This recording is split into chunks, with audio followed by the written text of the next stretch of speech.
Friends, welcome to our channel youth club. और आज हम अपनी इस वीडियो में समझने वाले हैं मैथ्स के 25 क्वेश्चंस जो आपके मैथ्स के टर्म 2 के एग्ज़ाम के लिए बहुत ज़्यादा इंपॉर्टेंट हैं। तो इस वीडियो को कृपया करके पूरी देखिए, एक भी स्टेप मिस मत करिएगा, ठीक है। तो आपका मैं ज़्यादा समय नहीं लूँगा, तो इस वीडियो को स्टार्ट करते हैं। और जिसको इस चैप्टर में, सर्कल्स चैप्टर में एक कुछ भी डाउट है, वो इस वीडियो के छोटे से पार्ट को देखने के बाद आपके सारे डाउट्स क्लियर हो जाएंगे। तो स्टार्ट करते हैं।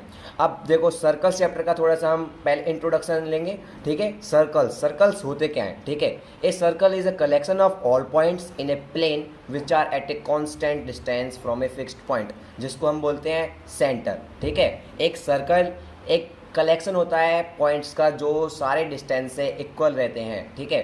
तो वो जो पॉइंट रहता है उसको सेंटर कहते हैं, ठीक है। अब इस चैप्टर में हमें सबसे ज़्यादा इंपॉर्टेंट चीज़ है कि थ्योरम्स को याद रखना, ठीक है। तो इस चैप्टर में हमारी एनसीईआरटी की बुक में सिर्फ 2 ही थ्योरम दिए हैं। वो क्या क्या है? The tangent at any point of a circle is perpendicular to the radius through the points of contact, ठीक है। इसका क्या मतलब है कि जो टेंजेंट्स होती हैं, ठीक है, टेंजेंट्स क्या होती हैं? टेंजेंट्स वो लाइन होती हैं जो सर्कल को सिर्फ एक पॉइंट पर टच करती हैं, ठीक है। जैसे हम इस फिगर में देखें तो इसमें P B and P A are 2 tangents, ठीक है। तो ये इसको सर्कल को सिर्फ एक पॉइंट पर, बी पॉइंट पर टच कर रही है। तो इसका पहली जो थ्योरम है, इसका कहने का क्या मतलब है कि टेंजेंट्स जो है, ये वाला जो एंगल है ये परपेंडिकुलर मतलब 90 डिग्री का होता है। ये मतलब टेंजेंट्स परपेंडिकुलर होती हैं पॉइंट ऑफ कांटेक्ट पर। इस पॉइंट को कहते हैं पॉइंट ऑफ कांटेक्ट, ठीक है। अब दूसरी थ्योरम क्या है हमारी? A length of tangents drawn from a external point to a circle are equal, मतलब टेंजेंट्स की लेंथ जो है इक्वल होती है। अब हम इसी फिगर में देखें तो पी बी जो है पी ए के इक्वल है। ये हमारी दूसरी थ्योरम कहती है। और इसी थ्योरम के साथ हम यहीं पर एक और चीज़ समझ लेंगे कि ये वाला जो एंगल है, एंगल बी पी ओ, किसके इक्वल रहता है? ए पी ओ, ठीक है। ये इसके इक्वल रहता है। और ये वाला एंगल बी ओ पी, ये वाला एंगल किसके इक्वल रहता है? ए ओ पी के, ठीक है। ये आपको ध्यान रखना है। इस चैप्टर में एक और चीज़ है सीकेंट। सीकेंट वो लाइन होती है जो सर्कल को पूरा इंटरसेक्ट करके जाती है 2 पॉइंट्स पर, ठीक है, जैसे इसमें सी और डी, ठीक है। अब इसके बाद आपको ये थ्योरम तो एनसीईआरटी की थी, लेकिन इस चैप्टर को आपको याद रखने के लिए, करने के लिए, सारे डाउट्स आपको क्लियर करने के लिए आपको कुछ एक्सटर्नल थ्योरम्स हैं जो आपकी 9th क्लास में थी, वो आपको रिमेंबर रखनी है, ठीक है। तो इसमें एक्सटर्नल थ्योरम्स क्या क्या है वो देखिए। पहली थ्योरम है हमारी पाइथागोरस थ्योरम, बहुत बेसिक थ्योरम है, आप सभी को पता होगा। ये एक किसी भी राइट एंगल ट्राइंगल में, ठीक है, राइट एंगल ट्राइंगल में होती है। तो इसमें क्या होता है? हाइपोटेनस का square is equal to base का स्क्वायर प्लस परपेंडिकुलर स्क्वायर, ठीक है। ये आपको याद रखना है। दूसरी हमारी थ्योरम है perpendicular from centre to a code bisects the code and vice versa, ठीक है। इसका क्या मतलब है? इसका मतलब ये है कि हम परपेंडिकुलर, ठीक है, कोई भी परपेंडिकुलर अगर हम जैसे हम इस फिगर में लें, ठीक है, इस वाली फिगर में और मैं यहाँ पर एक कोड ड्रॉ कर दूँ, ठीक है, just like this is a code, ठीक है। अब मैं सेंटर से परपेंडिकुलर लेके जाऊँ, यहाँ पर इस कोड पर परपेंडिकुलर लेके गया तो ये वाली जो कोड होगी ये बाइसेक्ट की जाएगी इस वाले परपेंडिकुलर के द्वारा, और वाइस वर्सा का क्या मतलब है? अगर हम बाइसेक्ट करने के लिए लेके जाएंगे कोड को तो वो परपेंडिकुलर होगा। ये बात आपको ध्यान रखनी है, ठीक है। अब तीसरी थ्योरम क्या है हमारी? Angles at any point on the circumference from the same arc are equal to half the angle subtended at the centre by same arc. इसका क्या मतलब है? देखो, इस वाली फिगर में देखिए आप, इसमें जो एंगल ए सी बी है वो किसके? इस वाले एंगल के, एंगल ए ओ बी के डबल है। मतलब angle A C B is half to angle A O B. आपको ये ध्यान रखना है। अगर आपको कहीं भी ऐसी फिगर मिल जाए तो ये वाला एंगल इस वाले एंगल के डबल होगा, ठीक है। ये वाला एंगल इस वाले एंगल के हाफ होगा, ठीक है। ये आपको ध्यान रखना है, ठीक है। अब अगली थ्योरम क्या है हमारी? Angle in a semi circle is 90 degree. ये आपको क्रिस्टल क्लियर रहना चाहिए कि एंगल जो है किसी भी सेमी सर्कल में मैं कहीं पर भी एंगल बना दूं, ठीक है, कहीं पर भी एंगल हो सेमी सर्कल के अंदर, वो हमेशा 90 डिग्री का होगा, चाहे वो यहाँ पर हो, चाहे यहाँ पर हो, चाहे यहाँ पर हो। ये आपको किस में मदद करेगा? ये आपको राइट एंगल ट्राइंगल फाइंड करने में मदद करेगा। हमेशा आपको ध्यान रखना है कि किसी भी सेमी सर्कल में जो एंगल होता है वो 90 डिग्री का होता है। अब हमारी अगली थ्योरम क्या है? Angle in alternate segment are equal. देखो, ये आपकी थ्योरम नहीं है, एनसीईआरटी में, लेकिन आपको इसे ध्यान में रखना है। इसका क्या मतलब है, सेगमेंट ये वाला पार्ट होता है, ये वाला पार्ट सेगमेंट है, ठीक है। इसका क्या मतलब है कि ये वाला एंगल इस वाले एंगल के इक्वल होगा, इस वाले एंगल का अल्टरनेट एंगल ये वाला बन रहा है, तो ये वाला एंगल इसके इक्वल होगा, और वहीं ये वाला एंगल इस वाले एंगल के इक्वल होगा। ये आपको ध्यान रखना है, ठीक है। अब इस चैप्टर में एक और इम्पॉर्टेंट चीज़ आती है जो आपको फॉलो करनी है, वो है height and distance. Height and distance आपने चैप्टर पढ़ा है, और अगर पढ़ा नहीं है तो इस वीडियो में आप उसको भी आगे चलकर समझ लेंगे, ठीक है। अब आपको ये सारी चीज़ें अपनी रिमेंबर रखनी है, ठीक है, अगर इस चैप्टर को आपको अच्छी तरीके से समझना है तो, ठीक है। आइए चलिए अब करते हैं कुछ इंपॉर्टेंट क्वेश्चंस जो आपको टर्म 2 के मैथ्स के एग्जाम में बहुत ज़्यादा हेल्पफुल होंगे, ठीक है। चलो तो अब कुछ क्वेश्चन स्टार्ट करते हैं, और इन क्वेश्चन को करने के बाद आप जो भी क्वेश्चन करोगे एग्जाम में वो आपका बिल्कुल सही होगा, ठीक है। और ये क्वेश्चंस ऐसे क्वेश्चंस हैं जो एग्जाम में आने की जिनकी प्रोबेबिलिटी 90% है, और इन क्वेश्चंस को करने के बाद आप भी कहोगे वाह क्या क्वेश्चन थे, ठीक है। तो स्टार्ट करते हैं इन क्वेश्चंस को करना, ठीक है। अब पहला क्वेश्चन है हमारा, if a circle is inscribed in a triangle ABC having sides AB is equal to 12 centimetre, AC is equal to 8 centimetre and BC is equal to 10 centimetre, find AD BE and CF। पहला question है हमारा ये, ठीक है। देखो इसकी figure, AB दे रखी है 12 सेंटीमीटर, AC दे रखी है 8 सेंटीमीटर, और BC दे रखी है 10 सेंटीमीटर, ठीक है। तो इसका सॉल्यूशन देखिए पहले, देखो पहले सबसे पहले क्या करेंगे हम, इसकी तीनों साइड्स का सम का मतलब इसका पेरीमीटर निकालेंगे पहले। AB plus BC plus AC is equal to कितना आएगा इसका perimeter, 12 plus 10 plus 8 is equal to 30। इसका ये पेरीमीटर आ गया, ठीक है।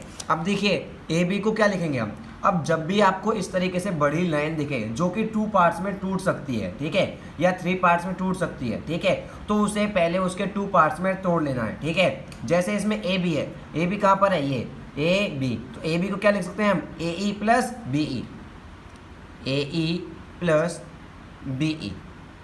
उसी तरीके से BC को क्या लिख सकते हैं हम, BF plus CF, and AC को क्या लिख सकते हैं, AD plus CD, AD plus CD, और टोटल कितना है 30, ठीक है। अब पहला स्टेप हमारा ये हो गया कि तोड़ने का। दूसरा स्टेप है जो टेंजेंट्स इक्वल हैं उन्हें बदल देना है, ठीक है। जैसे इसमें BE किसके इक्वल है, BF के, ठीक है, तो इस तरीके से इन्हें बदल देना है, ठीक है। देखो पहला क्या है हमारा AE कहाँ पर है, ये है AE किसके इक्वल है, AD, तो हम इसे लिख सकते हैं AD प्लस BE किसके इक्वल है, BF, देखो BF है यहाँ पर पहले से ही, तो BF लिखे रहने देंगे। और CF, देखिए CF कहाँ पर है, CF किसके इक्वल है, CD के, प्लस AD प्लस CD, ये किसके इक्वल आया 30, ठीक है। अब देखो AD भी 2 हो गई हमारे पास, CD भी 2 हो गए, और BF भी 2 हो गए, मतलब 2 कॉमन ले लिया हमने, AD plus BF plus CD is equal to 30, ठीक है, और AD plus BF plus CD is equal to 15 centimetre, ये आ गया, ठीक है। अब देखिए AD प्लस CD क्या आता है हमारा, AC, और AC कितना है 8 centimetre, 8 plus BF is equal to 15 centimetre, ठीक है।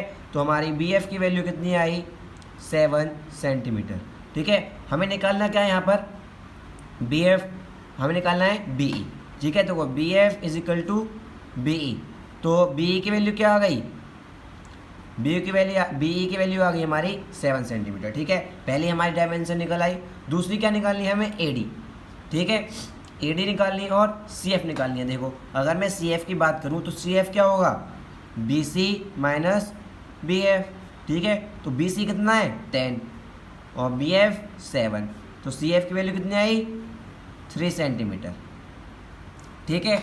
अब देखिए इसका अगला क्या है, अगला हमें निकालना है AD, ठीक है। अगर मैं AD को लिखूँ तो AD को क्या लिखूँगा, AC माइनस CD, ठीक है।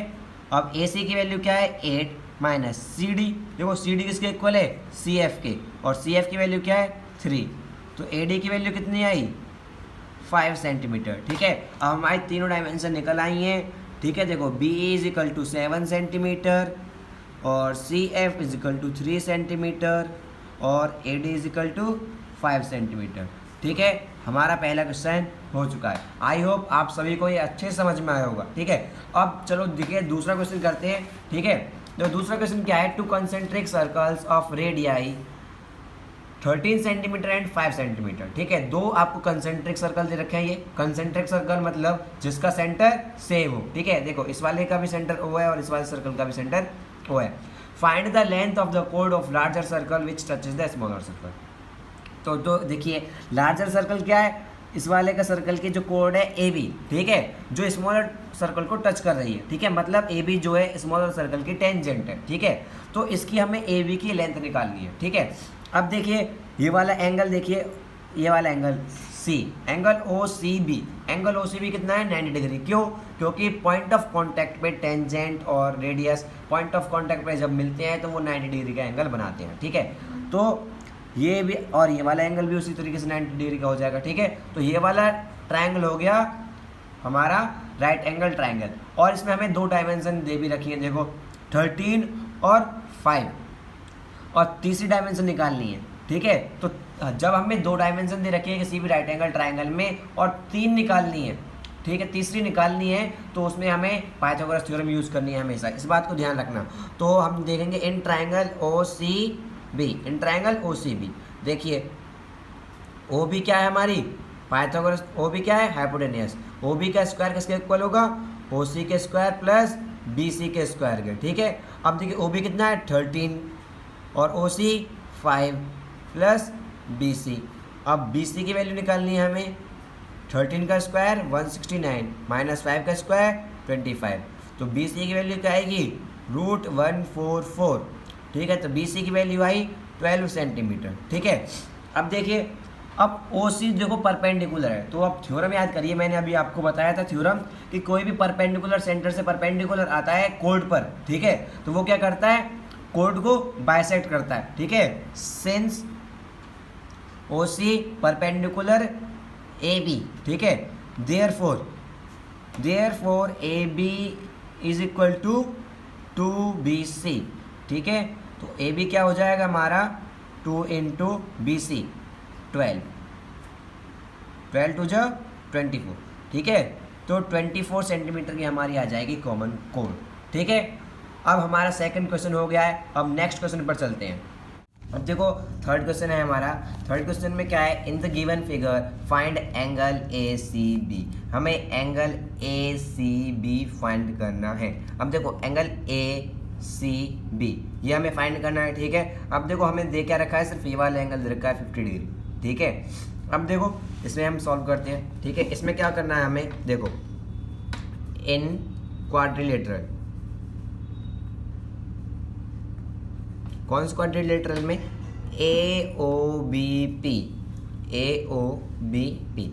ठीक है, अब देखो angle A plus angle B plus angle O plus angle P is equal to 360 degree. हम सभी को पता है कि क्वाड्रिलेटरल का एंगल टोटल चारों एंगलों का सम कितना होता है 360 डिग्री। अब देखो एंगल ए जब ये इसके टेंजेंट है तो कितना हो जाएगा ये 90 डिग्री, प्लस एंगल बी भी 90 डिग्री, हमें ओ की वैल्यू निकालनी है और पी हमें 50 डिग्री दे रखा है इज इक्वल टू 360 डिग्री। तो हमारा एंगल ओ कितना आएगा, एंगल ओ आएगा हमारा 130 डिग्री। ठीक है, ये आपको समझ में आया। अब देखो ये वाला एंगल आया हमारा 130 डिग्री। ठीक है, छोटा सा क्वेश्चन है आपका। अब देखो अब थ्योरम याद करो, ये वाला एंगल देखो, ये वाला शेप बनी ये वाली, ठीक है, एरो जैसी, तो ये वाला एंगल इस वाले एंगल के डबल होगा। ठीक है, तो हम क्या लिखेंगे यहाँ पर, angle A C B, angle A C B is equal to half angle A O B. ठीक है, अब एंगल ए सी बी हमें निकालना ही है, अब एंगल ओ का हाफ कर देना है हमें 130 डिग्री, तो angle A C B is equal to 65 degree. ये आपको समझ में आया होगा। इसी सा क्वेश्चन था, छोटा सा क्वेश्चन था, लेकिन आपको इसमें थ्योरम याद नहीं होगी तो ये क्वेश्चन भी आप पे नहीं हो पाएगा। ठीक है, तो मैंने आपको सारी थ्योरम्स बता दी हैं जो इस चैप्टर में यूज़ होंगी, उसके अलावा एक भी थ्योरम यूज़ नहीं होगी। ठीक है, आपको ये ध्यान रखना है। ठीक है, अब देखो फोर्थ क्वेश्चन क्या है हमारा, in the given figure find angle A B C, angle A B C को फाइंड करना है, ए बी सी। ठीक है। अब देखो इस वाले क्वेश्चन में कुछ ज़्यादा करना नहीं है हमें, ठीक है। फाइंड एंगल ABC, हमें ये वाला एंगल फाइंड करना है, ठीक है। अब इसको मैं डायरेक्ट भी कर सकता हूँ, ठीक है, क्योंकि ये वाला एंगल इस वाले एंगल के इक्वल होगा, ठीक है। क्यों? अभी मैंने आपको बताया था angle in alternate segment are equal, ठीक है। आप इसे डायरेक्ट भी कर सकते हो, ठीक है। अगर आप इसे डायरेक्ट नहीं करते तो वैसे भी हो जाएगा ये क्वेश्चन, ठीक है। वो कैसे? देखो ये वाला एंगल हमारा 90 डिग्री, ये 30 डिग्री का है, तो ये वाला एंगल 60 डिग्री का आ जाएगा, ठीक है। ये 60 डिग्री का आ जाएगा। ये वाला एंगल देखो, हमें पता है कि angle in a semi circle is 90 degree, ठीक है, तो ये 90 डिग्री का, और ये वाला एंगल फिर हमारा उसके बाद आ जाएगा 30 डिग्री का। डायरेक्ट भी हो जाएगा, ये 30 डिग्री का, ये 30 डिग्री का, तो मैं डायरेक्ट लिख सकता हूँ इसे, angle ABC is equal to angle CAQ since angle in alternate segment, ठीक है। तो हमारा एंगल ABC कितने का आया? 30 डिग्री, ठीक है। ये आपको समझ में आया होगा। ये छोटा सा क्वेश्चन है आपको, लेकिन आपको ये थ्योरम नहीं पता होगी, ना ही आपको टीचर ने बताई होगी ये थ्योरम, पक्का मुझे पता होगा, ठीक है। तो ये आपको ध्यान रखना है कि ये 30 डिग्री का एंगल होगा। क्यों? क्योंकि angle in alternate segments are equal, ठीक है। हम देखो नेक्स्ट क्वेश्चन क्या है हमारा, two tangents PA and PB are drawn from an external point P such that angle APB is equal to 120 degree, prove that OP is equal to 2AP, ठीक है। अब इसमें हमको प्रूव करना है OP। देखो OP कहाँ पर है हमारी, OP ये रही, OP किसके डबल है? AP के डबल है OP, और ये वाला एंगल दिया हमें 120 डिग्री। देखो since angle APB is equal to 120 degree, ठीक है। देयरफॉर ये वाला, देयरफॉर एंगल APO कितना हो जाएगा? Half of angle 120 degree. मैं आपको बता चुका हूँ ये वाला एंगल और ये वाला एंगल इक्वल होते हैं, और इस वाले एंगल के ये वाला हाफ होता है, इस वाले एंगल के ये वाला भी हाफ होता है, मतलब क्योंकि ये वाला एंगल इस वाले एंगल के इक्वल होता है। इस वाले हम पूरे ट्राइंगल में देखें, ठीक है, ये रेडियस, ठीक है, ये एंगल 90 डिग्री, ये एंगल 90 डिग्री, ये कॉमन, ठीक है। तो क्या मतलब मिलता है हमें इससे? क्या प्रूव होता है कि ये वाला ट्रायंगल इसके कॉन्ग्रुएंट है और ये वाला एंगल इसके इक्वल है। तो वहीं से हमने निकाल लिया APO जो है हाफ है इस वाले एंगल के, तो एंगल APO किसके इक्वल आएगा? 60 डिग्री। ये आपको आ गया। अब देखो आपने हाइट एंड डिस्टेंस पढ़ा होगा चैप्टर, ठीक है, उसमें हम निकालते हैं, हमें निकालना क्या, प्रूव क्या करना है हमें? AP और OP, ठीक है। इस वाले एंगल के लिए मैं पता करूं AP और OP क्या क्या होंगी, एक हाइपोटेनियस होगी और एक बेस होगी, ठीक है। तो हमारा AP क्या है? बेस, और OP is equal to hypotenuse. अब देखो बेस और हाइपोटेनियस किस में आता है, ठीक है, cos theta is equal to base upon hypotenuse, ठीक है। अब cos 60 डिग्री, अब बेस क्या है हमारा? बेस है हमारा AP और ये हमारा OP। अब cos 60 डिग्री की value 1/2 is equal to AP upon OP, ठीक है। अब हम इससे OP is equal to 2AP, हमारा ये प्रूव हो गया, ठीक है, हैंस प्रूव्ड। ये आपके इम्पोर्टेंट क्वेश्चंस हैं जो आपको ये याद रखने हैं, ठीक है। ये इम्पोर्टेंट क्वेश्चंस हैं, ये इनके चांसेस 90+ आने के हैं, मतलब बिल्कुल डिट्टो तो नहीं आएंगे, ठीक है, इस टाइप से क्वेश्चन आएंगे, ठीक है। अब देखो नेक्स्ट क्वेश्चन क्या है हमारा, in the given figure PA PB and LN are tangents, ठीक है। तो इसमें हमें शो करना है, हमें इसमें क्या दिखाना है कि PL plus LM is equal to PN plus NM, ठीक है। देखो ये जो है PA एंड PB ये हमारी दो टेंजेंट्स हैं, इसमें हमें शो करना है PL, देखो PL, ठीक है, उसके बाद LM, PL प्लस L, ये वाला पॉइंट हमारा M होगा, ठीक है, ये वाला पॉइंट PL प्लस LM किसके इक्वल है? PN प्लस NM, ठीक है, ये हमें प्रूव करना है, ठीक है। अब देखो PA is equal to PB, क्यों? सिंस टेंजेंट्स आर इक्वल, ये हमें पता है टेंजेंट्स इक्वल होती है, तो पी आ गया पी बी के इक्वल। अब मैंने आपको बता रखा है कि सबसे पहले आपको क्या करना है, हमेशा टेंजेंट को किसी भी को ब्रेक करना है छोटे छोटे पार्ट्स में, ठीक है। तो मैं पी ए को क्या लिख सकता हूँ, पी ए को लिखूंगा मैं P L plus A L, ठीक है। अब पी बी को क्या लिखूंगा, P N plus B N, ठीक है। ये मैंने कर लिया इतना, ठीक है।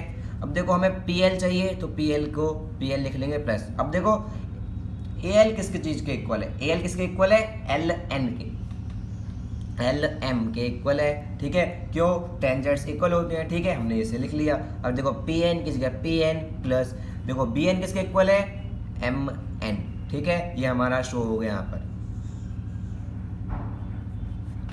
आपको ये क्वेश्चन समझ में आया होगा, ठीक है। इसी क्वेश्चन था, लेकिन हमें इसमें पता नहीं रहता कि हमारी टेंजेंट्स इक्वल हैं, कब हमें ब्रेक करना है। तो मैंने आपको पहले बता दिया कि जब भी आपको लाइन देखे जिसको आप 2 पार्ट्स में ब्रेक कर सकते हो, तो उसे सबसे पहले ब्रेक करो और टेंजेंट्स को हमेशा बदल दो, ठीक है।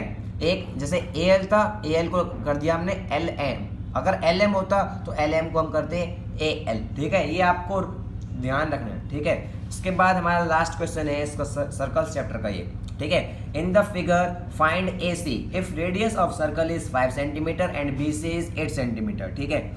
हमें फाइंड करनी है ए सी, इसकी लेंथ फाइंड करनी है ए सी की, और हमें रेडियस कितना दे रखा है, 5 सेंटीमीटर, ये 5 सेंटीमीटर दे रखा है हमें, और बी सी की लेंथ दे रखी है 8 सेंटीमीटर। अब देखो ये वाला, देखो ये डायमीटर है, ठीक है, मतलब ये वाला क्या हुआ हमारा सेमी सर्कल, और ये वाला एंगल 90 डिग्री, ठीक है। अब देखो ये रेडियस है 5 सेंटीमीटर, तो ये डायमीटर है, तो ये कितना हो जाएगा टोटल, ये भी 5 सेंटीमीटर हो जाएगा, तो टोटल कितना हो जाएगा 10 सेंटीमीटर, ठीक है। ये टोटल 10 सेंटीमीटर, ये 8 सेंटीमीटर। अब हमारे पास दो साइड आ गई, एक 90 डिग्री का एंगल भी आ गया, तो हम इसमें पाइथागोरस थ्योरम का यूज़ कर सकते हैं, ठीक है। पहले क्या लिखेंगे, angle A C B is equal to 90 degree. क्यों, ये भी लिखना हमें ज़रूरी है, क्यों हमें ये रीज़न देना है कि ये क्यों 90 डिग्री का होगा। Angle in a semi circle, ठीक है। अब देखो इन triangle A C B using Pythagoras theorem मतलब पीटी, ठीक है। अब देखो क्या होगा हमारा, ए बी का स्क्वायर किसके इक्वल होगा, ए सी के स्क्वायर प्लस बी सी का स्क्वायर, ठीक है। ये आपको ध्यान रखना है, ये किसके इक्वल होगा, बी सी के स्क्वायर के। अब देखो हमारा ए बी कितना है, 10 का स्क्वायर, ए सी कितना है हमें निकालना है, बी सी कितना है 8 सेंटीमीटर, ठीक है, मतलब 8 का स्क्वायर, तो 10 का square 100 minus 64 is equal to A C square, तो A C is equal to √36 centimetre. ये आपको समझ में आया, ठीक है। अब इसके बाद हम चलते हैं नेक्स्ट चैप्टर्स के कुछ इंपॉर्टेंट क्वेश्चंस पर, ठीक है। अब आई होप मुझे आपको ये आशा है कि आपको ये चैप्टर अच्छे से समझ में आया होगा, आपके अब सर्कल्स चैप्टर में एक भी डाउट नहीं होगा। अगर आपको डाउट है तो आप कमेंट सेक्शन में प्लीज़ कमेंट करके ज़रूर बताएं। अगर आपको अब तक ये चैप्टर बिल्कुल अच्छे से समझ में आ गया होगा तो इस वीडियो को लाइक करें, हमारे चैनल को सब्सक्राइब जरूर करें, ठीक है। अब हमारा नेक्स्ट क्वेश्चन है क्वाड्रेटिक इक्वेशन से, ठीक है। इस चैप्टर में हमें क्वाड्रेटिक इक्वेशन से कुछ क्वेश्चंस हैं, ठीक है, तो इन्हें हमें सॉल्व करना है। पहला क्वेश्चन है 1/x-2 plus 2/x-1 is equal to 6/x। अब इसे हमें बाय फैक्टराइजेशन मेथड से सॉल्व करना है, ठीक है। तो सबसे पहले हमें इसे ऐड कर लेंगे, ठीक है। तो इसका एलसीएम क्या आएगा हमारा, x-2 इंटू x-1, यह आ गया हमारा इसका एलसीएम। अब क्या करते हैं हम एलसीएम के बाद इससे हम इसको डिवाइड करेंगे तो बचेगा कितना, x-1 की मल्टीप्लाई करेंगे 1 में तो कितना आ जाएगा x-1 प्लस, अब x-1 से इसको डिवाइड करेंगे पूरी को तो बचेगा कितना, x-2 की मल्टीप्लाई किस में करेंगे, 2 में, 2 इंटू x-2, अब इक्वल टू में क्या है 6/x। अब इसके बाद क्रॉस मल्टीप्लाई कर देंगे हम इसको पूरे को सॉल्व करके, ये कितना आ जाएगा x-1 प्लस 2x-2 अपॉन इसका करेंगे तो हम x² minus x minus 2x plus 2 is equal to 6/x, ठीक है। अब देखो ये कितना हो जाएगा 3x minus 3 3x minus 3 into x is equal to, ये कितना आ जाएगा 6 into x square minus 3x plus 2, ये आ गया। इसके बाद इसे करेंगे हम 3x square minus 3x is equal to 6x square minus 18x plus 12। ठीक है, आई होप आपको इतना तो समझ में आ गया होगा। ठीक है, इसके बाद देखिए अब ये एक्स स्क्वायर वाले, ये एक्स स्क्वायर वाले, अब सारे टर्म्स को एक तरफ ले आएंगे हम। 6x स्क्वायर ये है प्लस का, उधर जाके माइनस का 3x स्क्वायर, ये माइनस 18x था, ये माइनस का है तो उधर जाके प्लस का 3x। ठीक है, प्लस 12 इक्वल टू 0, ये कितना आ जाएगा हमारा 3x स्क्वायर माइनस 18 प्लस 3 मतलब minus 15x plus 12 equal to 0। अब इसे हम इक्वेशन को 3 से डिवाइड कर देंगे, x square minus 5x plus 4 equal to 0। अब कुछ लोग सोच रहे होंगे हमने यहाँ पर इक्वेशन को 3 से डिवाइड क्यों करा और हमें कैसे पता पड़ा 3 से डिवाइड करना है। आप सिंपल सी बात है, इसमें भी 3 है, इसमें भी 3 है, इसमें भी 3 है, इसे कॉमन ले लो और डिवाइड कर दो। डिवाइड क्यों किया, इक्वेशन को छोटा करने के लिए। ठीक है, इक्वेशन को जितना छोटा रखोगे उतना आपको सॉल्व करने में आसानी होगी। ठीक है, तो ये वाला हम करेंगे इसके। अब देखो क्या करते हैं हम, यहाँ पर ये a होता है, यहाँ पर ये b होता है और ये c, तो हम पहले a की मल्टीप्लाई c में करते हैं और उसके जो फैक्टर आते हैं, ठीक है, उसके जो फैक्टर आते हैं उसके ऐसे फैक्टर करते हैं कि प्लस माइनस करने पे -5i और मल्टीप्लाई करने पे 4i। ठीक है, या 4i या जो ac होता है वो है। ठीक है, तो यहाँ पर हमारा a तो 1 है, तो 1 की मल्टीप्लाई 4 में करेंगे तो 4 आएगा। ठीक है, अब 4 के फैक्टर क्या क्या होंगे, 2 और 2। ठीक है, और एक हमारा 1 भी आ जाएगा। ठीक है, ये हमारे फैक्टर हो गए 4 के, 2, 2 और 1। ठीक है, अब हमें लाना क्या -5 मतलब x square minus 4x minus x plus 4 equal to 0। अब मैं इसको प्लस करूँगा तो 5x आ जाएगा माइनस का। अगर मैं -4 की मल्टीप्लाई -1 में करूँगा तो प्लस का 4 आ जाएगा। ठीक है, अब इसमें से आपको x कॉमन लेना, x माइनस 4, इधर से -1 कॉमन आएगा, x माइनस 4 इक्वल टू 0, तो x माइनस 1 और x माइनस 4 इक्वल टू 0, तो x माइनस 1 इक्वल टू 0 और x माइनस 4 इक्वल टू 0। तो x की वैल्यू क्या है हमारी, एक 1 और एक x की वैल्यू क्या है 4। आपको ये क्वेश्चन समझ में आया होगा। ये क्वेश्चन आपको ध्यान रखना है कि कैसे होगा। ठीक है, अब देखो नेक्स्ट क्वेश्चन क्या है हमारा, P square x square plus P square minus Q square into x minus Q square equal to 0। अब इस वाले क्वेश्चन को हमें किससे करना है, क्वाड्रेटिक फार्मूला। ठीक है, इसको हमें किससे करना है, क्वाड्रेटिक फार्मूला। सबसे पहले क्वाड्रेटिक फार्मूला में हम निकालते हैं क्या, D is equal to B square minus 4ac। इसमें b क्या है हमारा, P square minus Q square का स्क्वायर माइनस 4 इंटू ए क्या है हमारा पी स्क्वायर और c है माइनस क्यू स्क्वायर।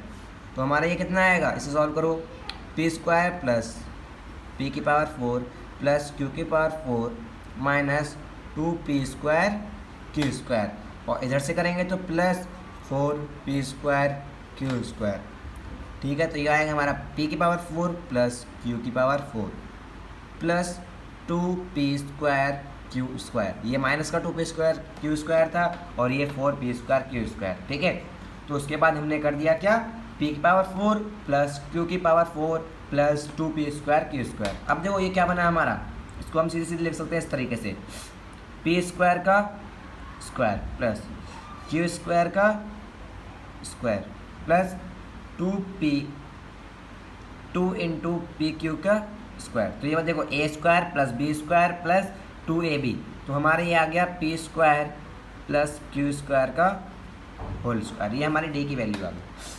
ठीक है, उसके बाद क्या करते हैं हम, हमारा फॉर्मूला होता है quadratic formula, x is equal to minus B plus minus root D upon 2a।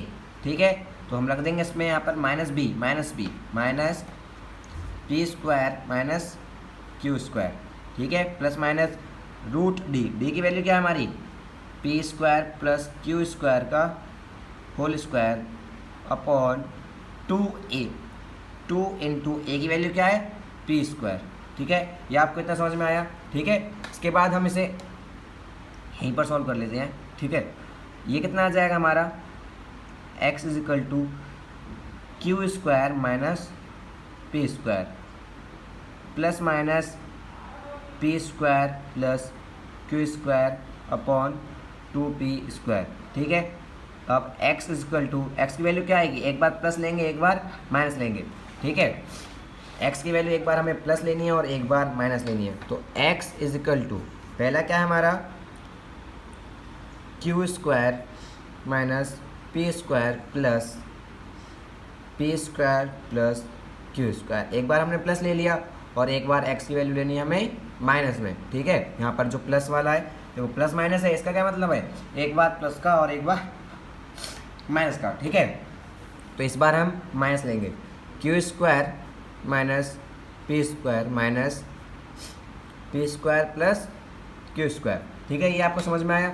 ठीक है, तो x की वैल्यू क्या आएगी, देखो पी स्क्वायर से ये पी स्क्वायर कट जाएगा, ये अपॉन में एक चीज़ लिखना भूल गया हूँ। ठीक है, ये तो p की अपॉन में भी तो हमारा 2p², इसके अपॉन में भी लिख लेंगे 2p²। ठीक है, तो ये p स्क्वायर से p स्क्वायर कट गया, ये क्या बचा 2q², ये आ जाएगा 2q² अपॉन 2p²।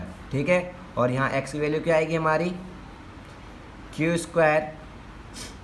स्क्वायर से यहाँ पर हमारा क्यू² कट जाएगा और ये p² सिर्फ बचेगा, तो मतलब -2p² अपॉन 2p²। ठीक है, तो x की वैल्यू देखो क्या आएगी, 2 से 2 कट जाएगा, क्यू² अपॉन p², ये आ गई एक x की वैल्यू। और दूसरी x की वैल्यू क्या आई, 2 से 2 कट जाएगा और p² से p² मतलब -1। ठीक है, तो हमारी एक x की वैल्यू आई क्यू² p² और एक x की वैल्यू -1। ठीक है, ये आपको समझ में आया होगा आई होप। ठीक है, दोबारा से समझ लो, यहाँ पर आपको थोड़ा सा दिक्कत हुई हो तो x is equal to Q minus p² plus minus p² plus Q upon 2p²। ठीक है, अब इसके बाद क्या करेंगे हम, एक बार प्लस का और एक बार माइनस का। ठीक है, तो हमने एक बार यहाँ पर देखो प्लस का ले लिया और यहाँ पर माइनस का। ठीक है, तो यहाँ पर हमने देखा ये p² माइनस का था और ये प्लस का, तो ये कट गया और सॉल्व करने के बाद क्या है हमारा 2q² और 2p²। ठीक है, 2 से 2 कैंसिल हो गया, यहाँ आ गया x is equal to Q upon p²। वहीं यहाँ पर देखें तो यहाँ आ गया हमारा क्यू² माइनस p²।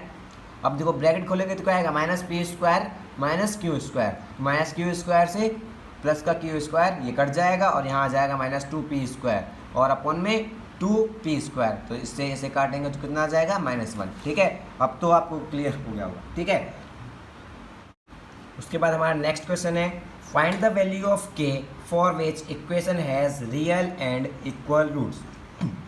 हम देखो ये हमें इक्वेशन दे रखी है, अब इसमें क्या बोला है कि हमें k की वैल्यू फाइंड करनी है और इसमें हमें इक्वल और रियल रूट्स दे रखे हैं। अब हमें पता है since equation has real and equal roots. ठीक है, ये इसके पास इक्वल रूट्स हैं और रियल रूट्स हैं, तो क्या होता है हमारा d किसके इक्वल आएगा, 0 के। ठीक है, तो d का फॉर्मूला क्या होता है, b² minus 4ac is equal to 0। अब देखो b क्या है यहाँ पर हमारा 3k। ठीक है, इसका स्क्वायर माइनस, अब देखो 4a की वैल्यू क्या है 9 इंटू c की वैल्यू क्या है हमारे पास, देखिए c की वैल्यू क्या है 4 इज इक्वल टू 0। ठीक है, तो इसको करेंगे हम, क्या आएगा यहाँ पर 9k² माइनस, इसकी मल्टीप्लाई करो तो कितना आएगा, 9 4 जो 36, 36 की मल्टीप्लाई 4 में करेंगे कितना आ जाएगा 144 इज इक्वल टू 0।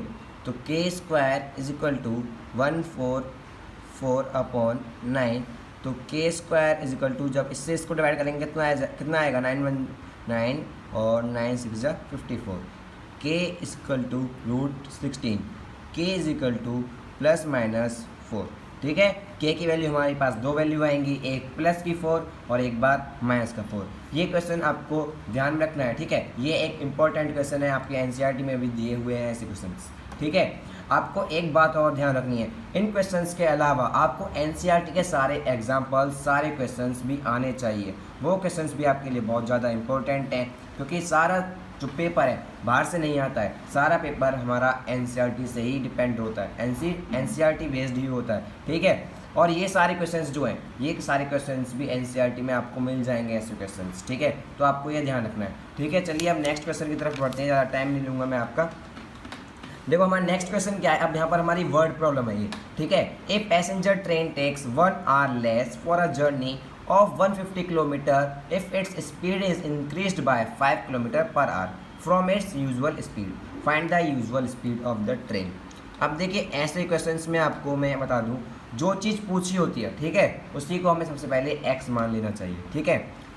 लेट, सबसे पहले क्या करें, let usual speed of train is equal to x kilometre per hour. अब देखिए इसे कितना डिस्टेंस चला इसने, 150 किलोमीटर। अब देखो इसकी स्पीड मान लो x किलोमीटर पर आवर है, ठीक है।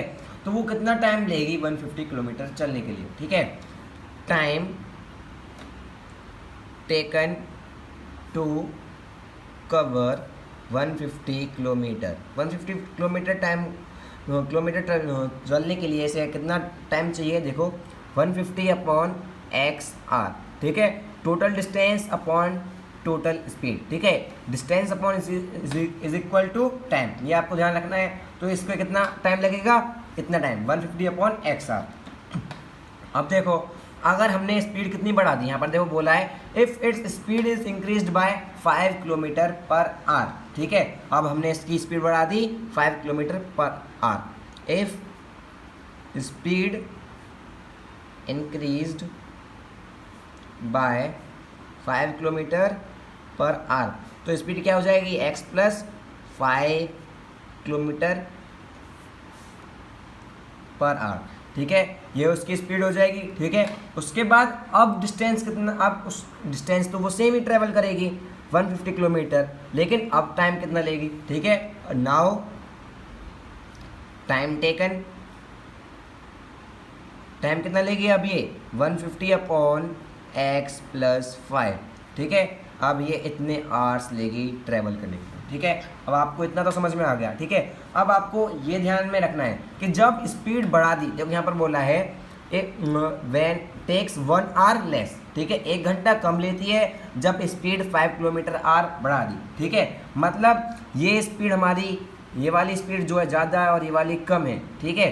तो जब ज़्यादा वाली स्पीड को हम सेम डिस्टेंस के लिए करेंगे तो हमारा जो टाइम होगा वो क्या होगा, कम होगा। मतलब ये वाला जो टाइम होगा वो हमारा कम है और ये वाला टाइम ज़्यादा है। तो इस वाले टाइम में से हम इस वाले टाइम को माइनस करेंगे तो कितना आएगा, 1, ठीक है। ये क्वेश्चन में हमें दे रखा है, ठीक है। तो 150 अपॉन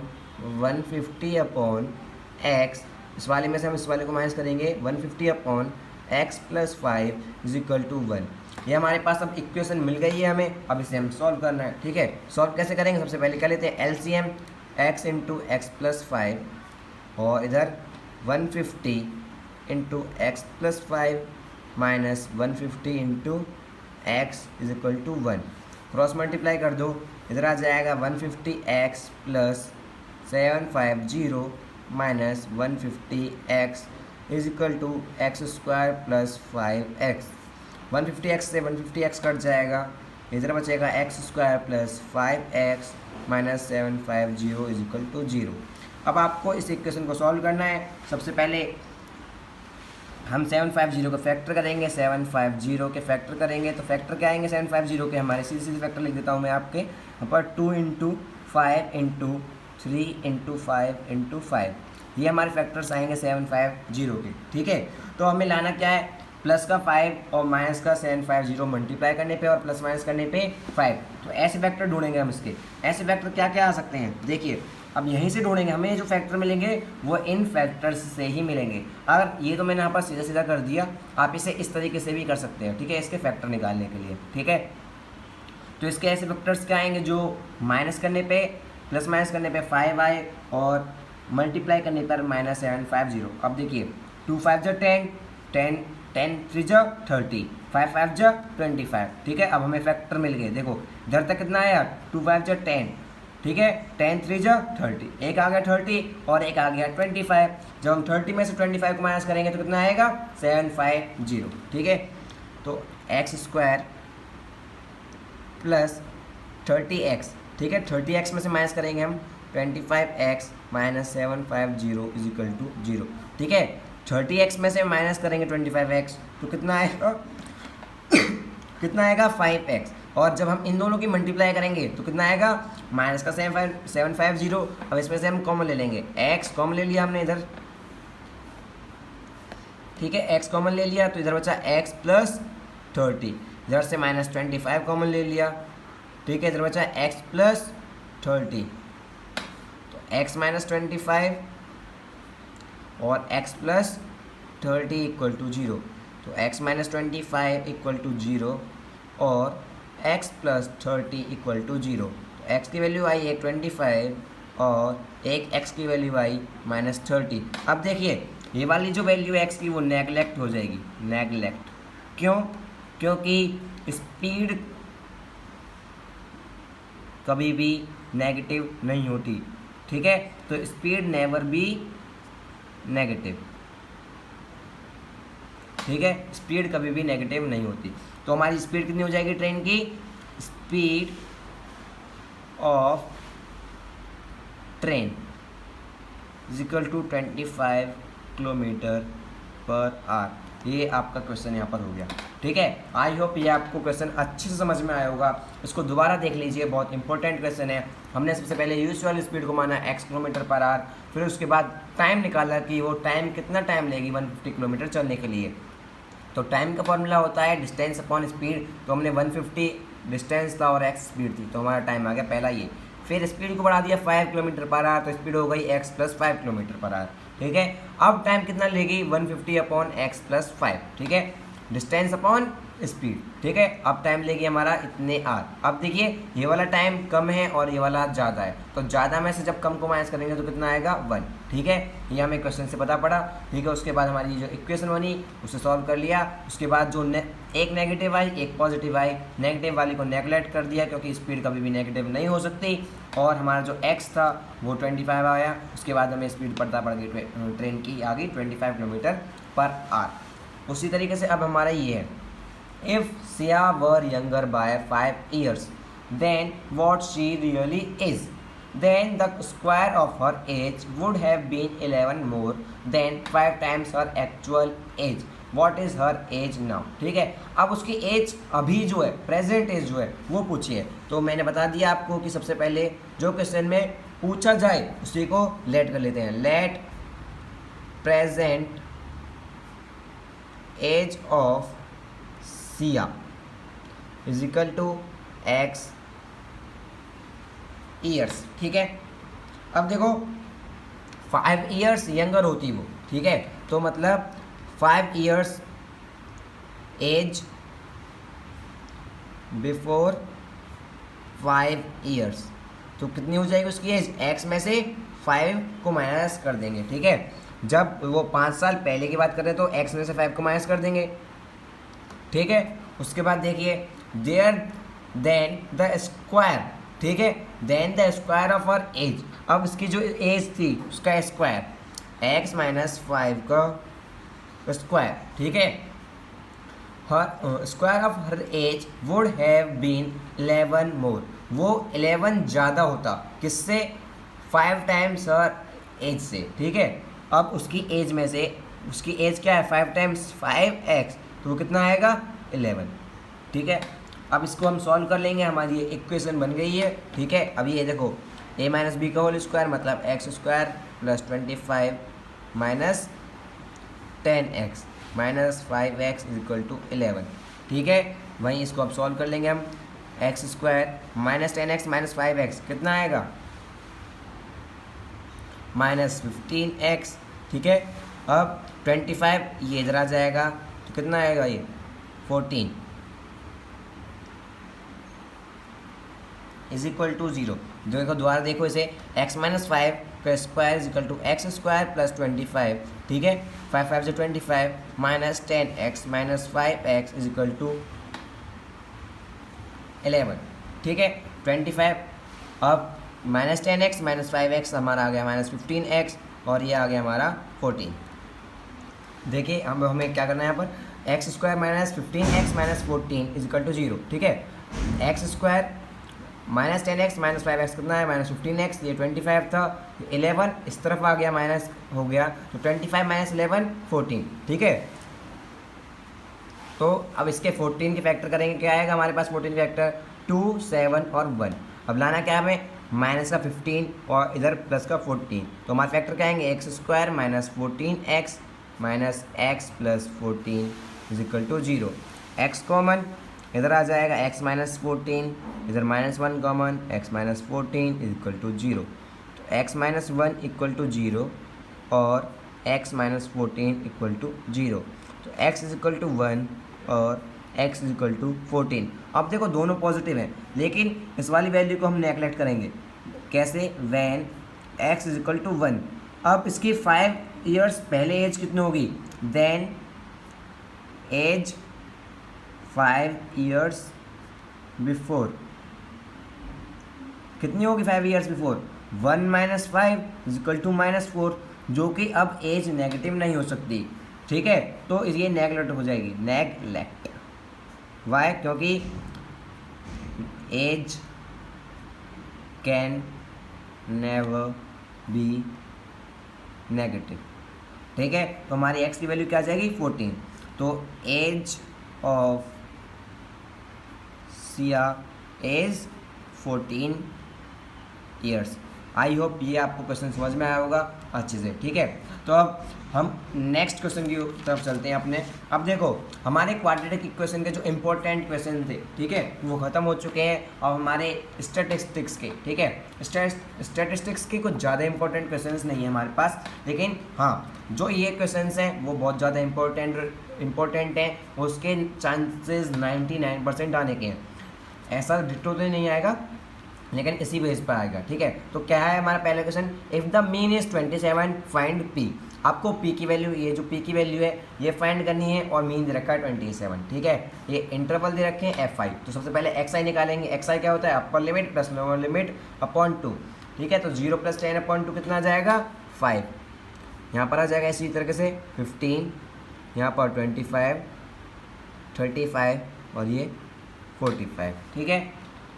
अब देखो एफ आई एक्स आई, मतलब एफ आई की मल्टीप्लाई एक्स आई में करेंगे तो कितना आ जाएगा, 8 5 जा 40, 15 p, ये कितना आ जाएगा 25, 12 5 जा 6, 12 5 जा 60, 0 6, 12 2 जा 24, 12 2 जा 24, 24 + 6 30, ठीक है। ये आ गया। अब इसकी मल्टीप्लाई इसमें करेंगे, 13 5 जा 16 5, 65, 65 का 5 कैरी 6, 13 3 जा 39 और ये 45। इसी तरीके से इसमें करेंगे तो ये आ जाएगा 450, ठीक है। अब इन सब का सिग्मा करेंगे, sigma F I X I, ठीक है, ये आएगा। और इस तरीके से सिग्मा एफ आई, ये कितना आ जाएगा टोटल, इसका टोटल करो 20 30 43 + p, इधर आ जाएगा 43 + p, और इधर कितना आएगा 15p + 40 + 450, 490 + 455,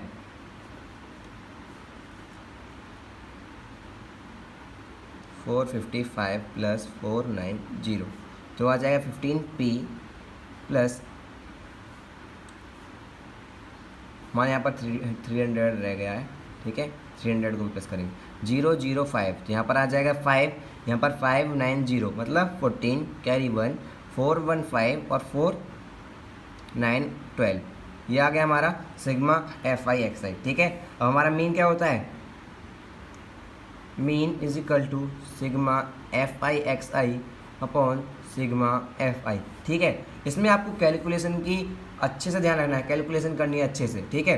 देखो दोबारा चेक कर लेते हैं हम अपनी कैलकुलेशन, 15p ये रहा, ठीक है, 0050 मतलब 5, ठीक है, 4055 मतलब 14 4 कैरी 1 1 और 3 4 4 4 8 और 4 12, ठीक है, 1 2 4 5। इसी तरीके से इधर यहाँ पर देख लेंगे 8 और 12 20 30 और ये 43 + p, ठीक है। अब मीन कितना रखा है 27 is equal to sigma F I X I की value 15p + 1245। Upon 43 plus P, ठीक है, यह आ गया। तो अब इसको क्रॉस मल्टीप्लाई कर दो, 27 into 43 plus P is equal to 15p plus 1245, ठीक है। तो ये आ जाएगा, इसकी मल्टीप्लाई इसमें करेंगे तो कितना आएगा हमारा 27 इंटू 3 81, 81 का 1 कैरी का 8, ये आएगा हमारा 118, 118 plus 126, 126 plus 27p is equal to 15p plus 1245, ठीक है। अब देखो ये p है, ये p है, इन दोनों एक तरफ और इन दोनों को एक तरफ, ठीक है। 27p माइनस 15p, देखो कैलकुलेशन यहाँ पर दोबारा से देख लो आप, ठीक है। 27 की मल्टीप्लाई 3 में करा तो कितना आएगा 81, 81 का 1 कैरी का 8, 27 की मल्टीप्लाई 4 में करो, ठीक है, तो आएगा 118, तो 118 10 यहाँ आएगा 1161, ठीक है। तो इसकी मल्टीप्लाई हम दोबारा से करेंगे तो ये 27p माइनस 15p, इधर आ जाएगा 1245 माइनस 1161, तो आ जाएगा 12p इज इक्वल टू, ये कितना आएगा 5 में से 1 गया था 4, ठीक है, और 4 16, यहाँ आ जाएगा 8 और ये आ जाएगा 84, ठीक है। तो p की वैल्यू क्या आएगी 84/12, तो p इज इक्वल टू 7, ठीक है, ये p की वैल्यू आ गई, ठीक है। थोड़ी सी गलती हो गई थी कैलकुलेशन में, उसको माइंड वन करना, ठीक है। तो आपका ये बहुत इंपॉर्टेंट क्वेश्चन था एक, जिसे हमने स्टैटिस्टिक्स, ठीक है, स्टैटिस्टिक्स का एक बहुत इंपॉर्टेंट क्वेश्चन था जो हमने अभी फिनिश किया है, p की वैल्यू 7, ठीक है। ये आपको इस चैप्टर में सबसे इंपॉर्टेंट चीज़ है आपकी कैलकुलेशन, ठीक है। इवन यहाँ पर मैंने भी गलती की थी, ठीक है, तो इसमें आपको कैलकुलेशन का ध्यान रखना है, ठीक है। तो अब नेक्स्ट क्वेश्चन पर चलते हैं हम। देखो, find x and y if the median is 46 and total frequency is 230। अब देखो टोटल फ्रीक्वेंसी दे रखी है 230, ठीक है, और हमें मीडियन दे रखा है 46 और हमें x और y की वैल्यू फाइंड करनी है, ठीक है। तो सबसे पहले हम क्या निकालेंगे, हम CF 12 है, तो सबसे पहले 12 और 30 42 प्लस x और इसको प्लस करेंगे तो कितना आ जाएगा 117 प्लस x, और यहाँ 117 प्लस x प्लस y, और फिर यहाँ प्लस x प्लस y, और 25 को प्लस करेंगे 117 में तो कितना आ जाएगा 142, ठीक है, 142, और उसके बाद 142 ये 150 प्लस x प्लस y, ठीक है। अब ये हमारा किसके इक्वल आएगा, ये 230 के, ठीक है। अब देखो, अब हमें किसकी वैल्यू निकालनी है x plus Y plus 150 is equal to 230। Total frequency दे रखी है हमें 230, देखो यहाँ पर दे रखी है 230, तो x प्लस वाई की वैल्यू आएगी हमारी 80, ठीक है, ध्यान रखना x प्लस वाई की वैल्यू क्या आएगी 80, ये हमारी इक्वेशन 1 बन जाती है, ठीक है। यहाँ पर इसे इक्वेशन 1 लिख लेंगे, ठीक है। अब देखो हमारा मीडियन कितना है 46, अब देखो 46 किस में लाई करेगा 40 और 50 के बीच में, तो हमारी मीडियन क्लास हो गई ये वाली, ठीक है, ये हमारी मीडियन क्लास हो जाती है। उसके बाद हमें यहाँ से ही सब चीज़ें निकालनी है, तो मीडियन का फॉर्मूला क्या होता है,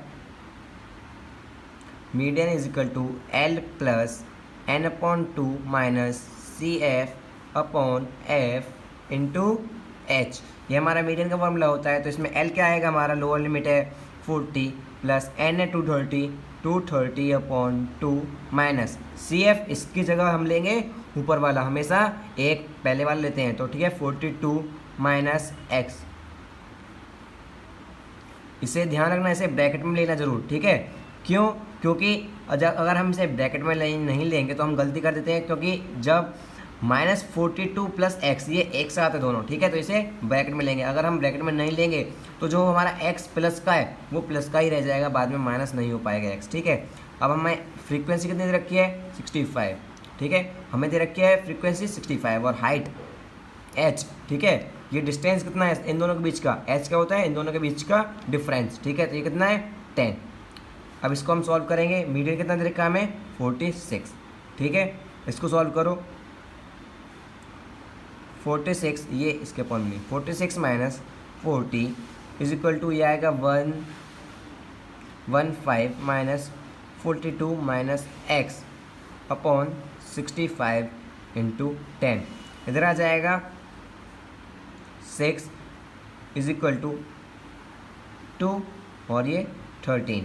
ठीक है, इसमें से इसको माइनस करेंगे तो ना आ जाएगा 7 माइनस एक्स अपॉन 13 इंटू 2। ठीक है, 2 से डिवाइड करेंगे, 2 1 जा 2, 2 3 जा 6, 13 3 जा 39 is equal to 73 minus x. तो एक्स की वैल्यू क्या आएगी हमारी, x is equal to 73 minus 39,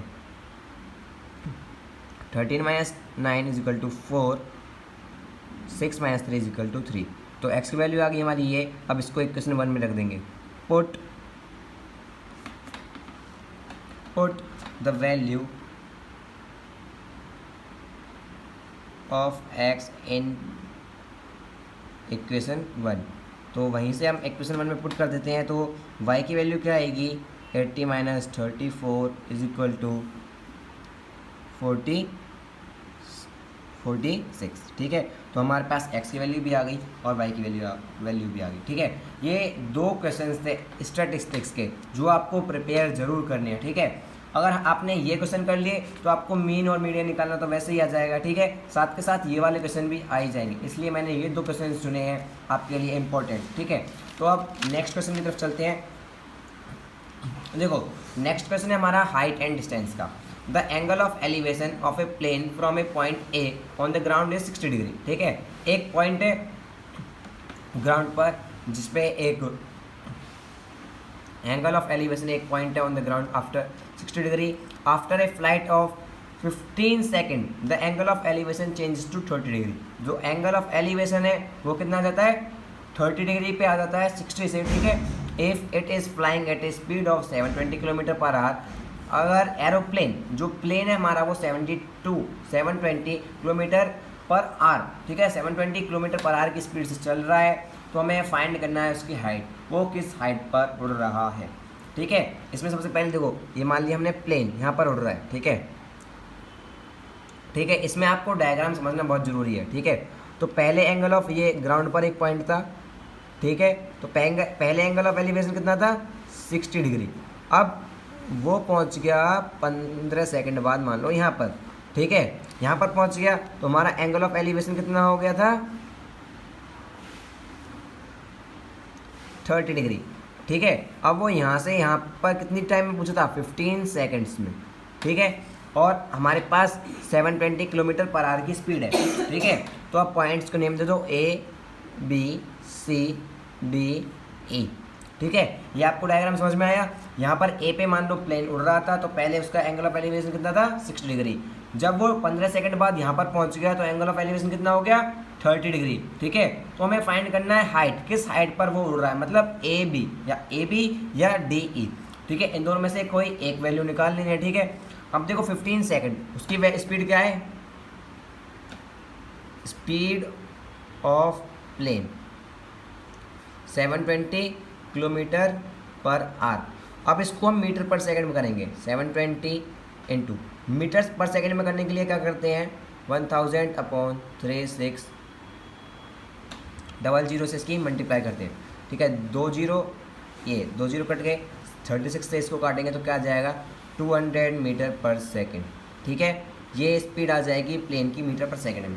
अब देखो 15 सेकंड्स में यहाँ से यहाँ पर पहुँचा, तो डिस्टेंस बी का क्या डिस्टेंस आ जाएगा, B E is equal to 15 into 200। ठीक है, तो आ जाएगा 13। ठीक है, बी का डिस्टेंस आ गया 300 मीटर। ठीक है, अब देखो इन ट्रायंगल ए बी सी, ठीक है, ये 60 डिग्री का था, 10 60 डिग्री। अब 10 ही क्यों चूज़ किया हमने, 10 होता है परपेंडिकुलर और बेस P/B। ठीक है, तो 10 60 degree is equal to AB/BC। इसकी वैल्यू 60 की √3 और AB की वैल्यू हमें पता नहीं है। और BC को क्या लिखेंगे हम, BC को लिखेंगे CE minus BC is equal to CE minus BE। ठीक है। तो √3 CE माइनस √3 इंटू बी की वैल्यू क्या है, देखो बी की वैल्यू यहाँ पर आई हमारी 3000 सॉरी, इज इक्वल टू अब ए बी, ठीक है, ये हमारा आ गया। अब इसे सॉल्व करेंगे तो क्या आ जाएगा, √3 CE minus 3000 √3 is equal to A B की वैल्यू ये आ गई, ठीक है। अब हमें निकालनी है यहाँ से सी ई की वैल्यू। सी ई की वैल्यू क्या आएगी, ए बी माइनस 3000 √3 अपॉन √3, ये आ गई हमारी सी ई की वैल्यू, ठीक है। उसके बाद अब हम पूरे ट्रायंगल में निकालेंगे, ठीक है, इन ट्रायंगल डी ई सी, ठीक है।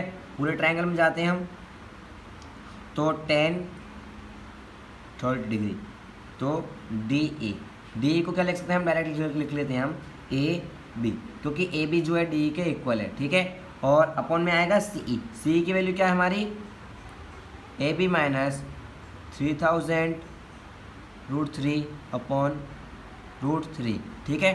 30 की वैल्यू क्या होती है, 10 30 की 1 अपॉन √3, ठीक है, is equal to A B upon A B minus 3000 √3 upon √3। इतना आपको समझ में आया। अब देखो क्रॉस मल्टीप्लाई कर दो, √3 A B is equal to A B minus 3000 √3 upon √3, तो इधर आ गया 3 AB is equal to A B minus इतना आ गया। अब 2AB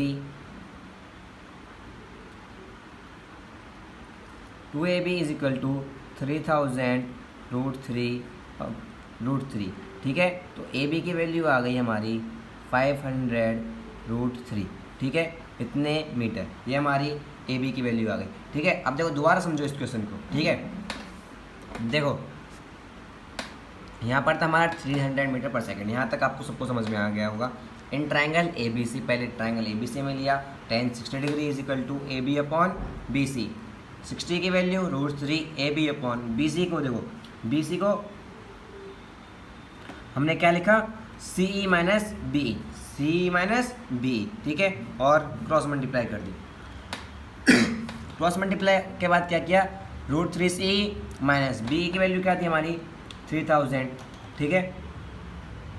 तो यहाँ आ गया हमारा √3 into 3000 is equal to AB, ठीक है। यहाँ से हमने CE की वैल्यू निकाली, CE की वैल्यू यहाँ पर ये आ जाएगा, देखो माइनस का था, इधर आके प्लस का, देखो हमने गलती कर दी यहाँ पर थोड़ी सी, ठीक है, ये प्लस का आ गया, और यहाँ पर ये √3 मल्टीप्लाई में तो ये डिवाइड में आ गया, ठीक है। वहीं यहाँ पर चेंज कर लेना साइन, ठीक है, ठीक है, यहाँ पर सही है, ठीक है। तो उसके बाद इस वाले ट्रायंगल में देखो, इन ट्रायंगल DEC, ठीक है। ट्रायंगल DEC में क्या लिया हमने, tan 30 degree is equal to D को क्या लिखा हमने, AB, ठीक है, AB अपॉन सी की वैल्यू क्या थी, ये वाली, तो ये वाली वैल्यू रख दी हमने सी की, ठीक है। उसके बाद क्रॉस मल्टीप्लाई करा दिया हमने, तो √3 AB is equal to AB plus 3000 √3 upon 3, ठीक है, √3। फिर से इसकी मल्टीप्लाई इसमें कराई क्रॉस मल्टीप्लाई, तो 3AB is equal to AB plus 3000 √3। फिर उसके बाद AB को इधर ले गए, ठीक है, तो ये माइनस हो गया, तो 2AB is equal to 3000 √3। AB की वैल्यू आई 1500 √3 मीटर, मतलब कितनी हाइट पर उड़ रहा है एरोप्लेन, ठीक है। समझ में आया होगा आपको ये क्वेश्चन, ठीक है। उसके बाद the shadow of a tower when the angle of elevation of the sun is 45 degree is found to be 10 metre longer when then it is 60 degree, find the height of tower, ठीक है। अब इसका क्या मतलब है, देखो अभी समझाता हूँ। ये वाला दे रखा है हमें एक एंगल, और एक एंगल ये है हमारा, ठीक है। ये वाला एंगल है हमारा 60 डिग्री और ये 45 डिग्री। तो उसमें क्वेश्चन में क्या बोला है, जब एंगल ऑफ एलिवेशन 45 डिग्री का है और जब एंगल ऑफ एलिवेशन 60 डिग्री का है, तो उनके बीच जो शैडो बनी है, ये वाला टावर था, उसकी शैडो बनी मान लो यहाँ तक 45 डिग्री, तो ये वाली जो शैडो है, ठीक है, ये इतनी बड़ी है इससे, वो कितनी बड़ी है 10 मीटर, मतलब इसकी वैल्यू दे रखी है आपको 10। ठीक है, ए बी सी से मान लेते हैं हम एच। ठीक है, इससे मान लेते हैं एक्स। ठीक है, अब हमें निकालना क्या, हाइट ऑफ टावर। ठीक है, इन ट्रायंगल, किसी भी ट्रायंगल ले लो आप पहले, इन ट्रायंगल ए बी, इसको पॉइंट दो डी। ठीक है, in triangle A B D. ठीक है, tan 60 degree is equal to H upon x, √3x is equal to H. H की वैल्यू आ गई हमारी, एक्स की वैल्यू एच अपॉन √3, ये इक्वेशन 1 आ गई। अब पूरे वाले ट्रायंगल में ले लो, इन ट्रायंगल ए बी सी। ठीक है, अब इस वाले ट्रायंगल ले लो हम ए बी सी में, ए बी सी में क्या आएगा, tan 45 degree is equal to A B की value H upon C B की क्या लिखेंगे हम, 10 + x। ठीक है, तो इसकी value 1 is equal to H upon 10 + x। ठीक है, 10 + x is equal to H. अब x की वैल्यू क्या थी हमारी, ये 10 + h अपॉन √3 इज इक्वल टू एच। इस वाले को उधर भेज देंगे, h - h अपॉन √3। ठीक है, तो 10 is equal to √3 h - h अपॉन √3। ठीक है, h को कॉमन ले लो। ठीक है, यहाँ से आ गया 10 √3 इज इक्वल टू, h की वैल्यू क्या है हमारी, 10 √3 अपॉन √3 - 1 मीटर। ठीक है, इतनी हमारी ये h की वैल्यू आई। ठीक है, ये क्वेश्चन बहुत इजी था, सिंपल था, आपको ये समझ में आया होगा। ठीक है, अब देखो नेक्स्ट क्वेश्चन पर चलते हैं। A man on the deck on a ship 14 metre above water level observes that the angle of elevation of the top of a cliff is 60 degree and the angle of depression of the base of the cliff is 30 degree. Calculate the distance of the cliff from the ship and the height of the cliff. अब देखो इसमें आपको दो चीज़ बतानी है। ठीक है, कि एक तो डिस्टेंस पूछा है कि क्लिफ से डिस्टेंस कितना है शिप का, और हाइट क्या है क्लिफ की। ठीक है, देखो ये मान लो शिप पे एक आदमी खड़ा है। ठीक है, और ये है एक क्लिफ। ठीक है, उनके बीच का डिस्टेंस मान लिया हमने x। अब उसकी आइज से एंगल ऑफ एलिवेशन कितना दिया है, 60 डिग्री, और वहीं एंगल ऑफ डिप्रेशन ये वाला दिया है 30 डिग्री, मतलब ये वाला एंगल 30 डिग्री, ये अल्टरनेट इंटीरियर एंगल मतलब 30 डिग्री। ठीक है, अब वो कितने ऊंचाई पर खड़ा है, 14 मीटर। इसकी हाइट मान लो पूरी h। ठीक है, ए बी सी डी और ये वाला पॉइंट ए। ठीक है, हमें निकालना क्या है, ए बी और बी सी। अब देखो in triangle D C B. ठीक है, in triangle D C B इतना हो गया हमारा। ट्रायंगल डी सी बी में लेंगे tan 30 degree D C upon x, इसकी वैल्यू √1 अपॉन √3, डी सी की वैल्यू 14 अपॉन एक्स, तो एक्स की वैल्यू क्या आई, 14 √3 मीटर। ठीक है, तो distance between ship and cliff क्या आ गया हमारा, 14 √3 मीटर। ठीक है, उसके यहीं पे लिख देते हैं हम, distance between ship and Cliff कितना है, 14 √3 मीटर। ठीक है, उसके बाद इस वाले ट्रायंगल में लेते हैं हम, इस वाले ट्रायंगल में and triangle A E D, tan 60 degree is equal to A E को लिखेंगे हम h - 14। ठीक है, h - बी ई, तो बी ई किसके इक्वल है, डी सी किसके इक्वल है, 14। ठीक है, अपॉन इसके अपॉन में क्या आएगा, x की वैल्यू 14 √3। ठीक है, इसकी value √3 is equal to h - 14 √3। ठीक है, इसकी मल्टीप्लाई कितनी, 42 - 14 इज इक्वल टू h, तो h is equal to 28 metre. ठीक है, तो हाइट कितनी आ गई, height of tower is equal to 28 metre. ठीक है, देखो ये वाला क्वेश्चन है, a vertical tower stands on a horizontal plane and it's surmounted by a vertical flag staff of height 5 metre at a point on the plane the angles of elevation of the bottom and the top of a flag staff are respectively 30 degree and 60 degree, find the height of the tower. देखो इस वाले question का मैं diagram समझा देता हूँ, आपको ये वाला क्वेश्चन खुद प्रैक्टिस करनी है, ठीक है। देखो क्या बोला है कि एक टावर है, ठीक है, उस पर एक फ्लैग स्टाफ है, ये वाला मानो फ्लैग स्टाफ है, ठीक है, एक ग्राउंड पे एक पॉइंट है। अब उससे एंगल ऑफ एलिवेशन टॉप और बॉटम का एंगल ऑफ एलिवेशन दे रखा है, ठीक है। अब वो टॉप का क्या दिया है और बॉटम का क्या दिया है, ठीक है। वर्टिकल फ्लैग स्टाफ की हाइट कितनी है 5 मीटर, ये इतनी हाइट कितनी है 5 मीटर, ठीक है। At a point on the plane the angle of elevation of the bottom and the top, ठीक है। बॉटम नीचे वाला, ठीक है, बॉटम मतलब नीचे वाले का एंगल क्या दिया है 30 डिग्री और बड़े वाले का ऊपर वाले का क्या दिया है 60 डिग्री, ठीक है। अब आपको इसमें फाइंड करना है, find the height of the tower, ये फाइंड करना है, ठीक है। आप इस क्वेश्चन को आराम से करना, ठीक है। अब ये आपका होमवर्क है, ठीक है। अब नेक्स्ट क्वेश्चन पर चलते हैं क्योंकि वीडियो काफ़ी लंबा होने वाला है। अब आपको इसमें कंस्ट्रक्शन का वर्क करना है, ड्रॉ टू कंसेंट्रिक सर्कल्स, ठीक है। दो आपको कंसेंट्रिक सर्कल्स ड्रॉ करने हैं of radii 2 centimetre and 5 centimetre, ठीक है।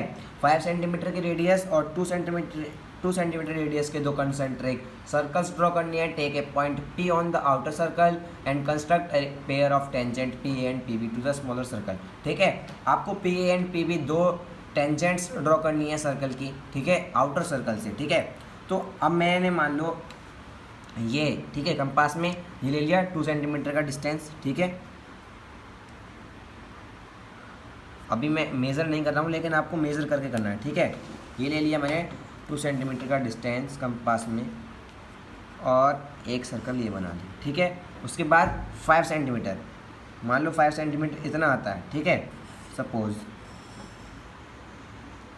आपको जब क्वेश्चन पेपर में क्वेश्चन करना है तो उसमें मेज़र करके ही करना है, ठीक है। ये मैंने क्वेश्चन बना लिया, ठीक है, सर्कल बना लिया दूसरा, ठीक है। ये इतना हो गया आपका, ठीक है। अब आपको आउटर सर्कल पे एक पॉइंट लेना है, मान लो ये पॉइंट ले लिया मैंने, ये सेंटर हो गया O, ये पॉइंट हो गया A, ठीक है। आपको इसको ज्वाइन करना है इससे, ठीक है। और फिर आपको इस सर्कल के जो अंदर वाला सर्कल है उसकी टेंजेंट्स ड्रॉ करनी है। वो कैसे करनी है मैं अभी आपको बताता हूँ। ये आपने इसको ज्वाइन कर लिया, उसके बाद क्या करना है आपको, ये इसका वाली जो लाइन है AO, इसका परपेंडिकुलर बाइसेक्टर ड्रॉ करना है। परपेंडिकुलर बाइसेक्टर ड्रॉ करने के लिए आपको क्या करना है कि ये वाली जो लाइन है, ठीक है, इसका हाफ से ज़्यादा डिस्टेंस लेना है, ठीक है। अब आपको हाफ से ज़्यादा पता पड़ गया होगा, ये इतना एक आर्क लगा दिया और एक आर्क मैंने इस तरफ लगा दिया। उसी तरह इस वाली तरफ से लगाएंगे एक आर्क यहाँ और एक आर्क ये, ठीक है। और ये जो दो आर्क हैं इन दोनों को मिला देंगे,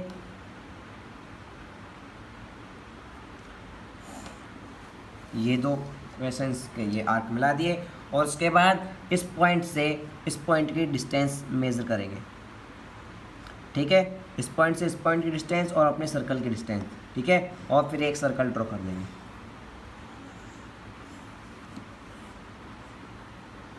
ठीक है। एक सर्कल ड्रॉ कर दिया हमने।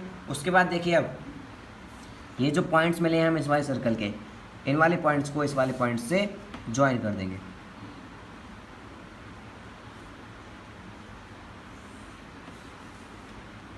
और ये हमारी टेंजेंट्स हो गई, ठीक है। बहुत सिंपल है टेंजेंट्स ड्रॉ करना। आपको ये क्वेश्चन 4 या 3 नंबर में मिलेगा, ठीक है। आपको इस बात को ध्यान रखना है। उसके बाद आपको एक काम और करना है कि आपको सारे पॉइंट्स मेंशन करने हैं। ये AO, इसको कुछ भी दे दो, B, इसको C, इसको D, इसको E, इसको F, ठीक है। इस तरीके से पॉइंट्स मेंशन करने हैं और उसके बाद आपको स्टेप्स लिखने हैं। स्टेप्स में कुछ नहीं है, आपने जो क्वेश्चन है, ठीक है, सबसे पहले क्वेश्चन में से ही देखना है। क्वेश्चन में जो बोला 2 सर्कल्स ड्रॉ करने हैं रेडियाई इसके, लिख दिया ड्रॉ 2 सर्कल्स, ठीक है। उसके बाद पॉइंट लेना है आउटर सर्कल पे, तो आपने लिख दिया take a point P on outer circle, ठीक है, दूसरा पॉइंट हो गया। उसके बाद हमने क्या किया था, मिलाया था AO को, तो AO को मिला दिया। उसके बाद क्या किया, इसका परपेंडिकुलर बाइसेक्टर किया है तो वो लिख दिया draw perpendicular bisector of A, A O. फिर उसके बाद क्या कहें लिखेंगे, taking D as a centre draw a circle, ठीक है, D as a centre and A D as a radius draw a circle, आपने ड्रॉ कर दिया ये वाला सर्कल, ठीक है। उसके बाद जो पॉइंट्स हैं ये वाले सर्कल के, ये आपने बी सी नाम दे दिया और इन दोनों को जॉइन कर दिया ए सी और ए बी को, तो ये टेंजेंट्स होगी दो, ठीक है। आपको ये टेंजेंट्स ड्रॉ करना समझ में आया होगा, ठीक है। अब इसी तरह का एक और क्वेश्चन है कि टेंजेंट्स को ड्रॉ करना है, लेकिन वो दूसरा तरीके का है कि कैसे टेंजेंट्स को ड्रॉ करना है, ठीक है। वो क्या है हमारा, draw a pair of tangents to a circle of radius 5 centimetre which are inclined to each other at an angle of 60 degree. आपको 60 डिग्री के एंगल पे दो टेंजेंट्स को इंक्लाइंड कराया गया है, ठीक है। इसका देखो रफ इसका समझो, ये एक सर्कल है, इसके लिए मान लो ये दो टेंजेंट गई हैं, ठीक है। तो इनके बीच का जो है 60 डिग्री का है, ये सर्कल का सेंटर है, ये वाला 60 डिग्री का, ये बोला गया है इसमें, ठीक है। तो सबसे पहले हम इस वाले एंगल को निकालेंगे। जब ये 60 डिग्री का होता है तो ये कितना होगा 120 डिग्री, क्यों, इन दोनों को जब प्लस करेंगे तो कितना आता है सम 180 का, 180 का सम आता है, तो इसीलिए ये कितना आ जाएगा 120 डिग्री का, ठीक है। अब सबसे पहले क्या करेंगे हम, हमें 5 सेंटीमीटर का रेडियस का एक सर्कल बनाना है, ठीक है। सपोज देखिए ये 5 सेंटीमीटर का मैंने डिस्टेंस ले लिया ये, ठीक है। अब एक सर्कल ड्रॉ कर लेंगे 5 सेंटीमीटर रेडियस की,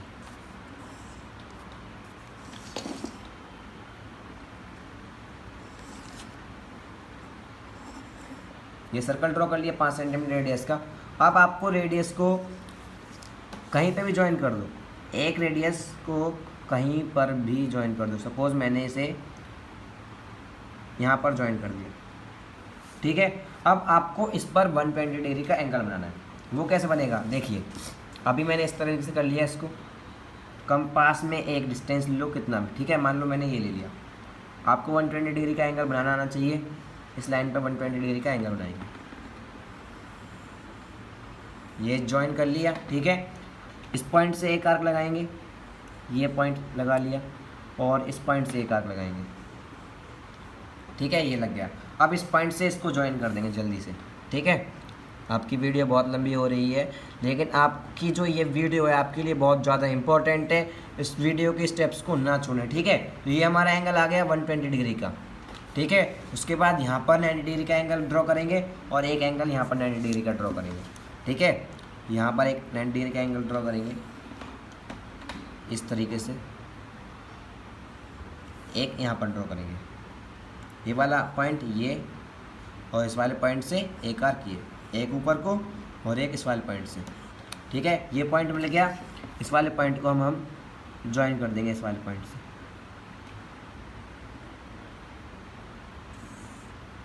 ठीक है। जितना लंबा हो सकता है उतना लंबा ले जाएंगे, ठीक है। उसके बाद इसी तरीके से इस वाले पे हमें टेंजेंट्स ड्रॉ करनी है,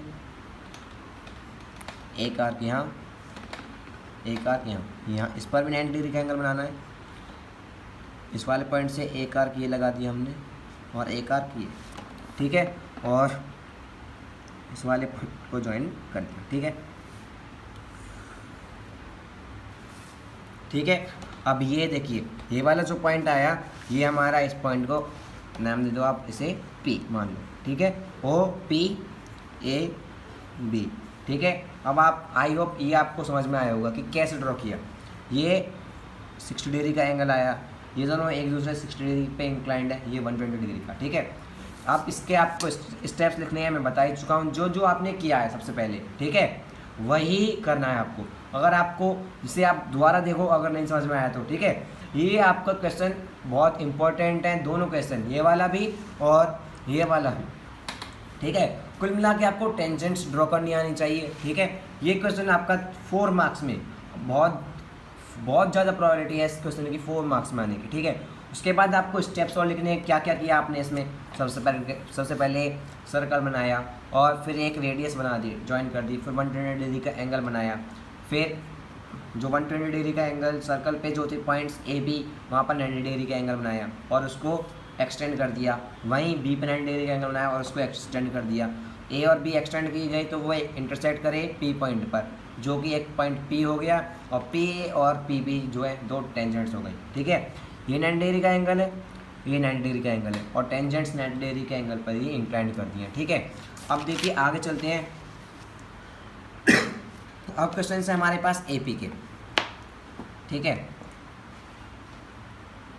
देखिए हमारा क्वेश्चन नंबर 21 क्या है। अब ये क्वेश्चन है हमारा एपी का, और इस क्वेश्चन के बाद आपके एपी के भी डाउट सारे क्लियर हो जाएंगे, ठीक है। तो हमारे इस वीडियो के साथ बने रहिए, ठीक है। अब देखिए if the sum of the first 4 terms of an AP is 40, ठीक है। अब हमें फर्स्ट 4 टर्म्स का सम दे रखा है 40 और फर्स्ट 14 टर्म्स का दे रखा है 280, ठीक है। और उसके हमें क्वेश्चन में पूछा है find the sum of first n terms, तो n टर्म्स का सम पूछा है, ठीक है। अब देखिए क्या क्वेश्चन हमारा क्वेश्चन में क्या क्या दिया है, S4 इज इक्वल टू 40, ठीक है। अब S4 का फॉर्मूला क्या होगा, 4/2 into 2a plus 4 - 1 into d, ठीक है, इज इक्वल टू 40।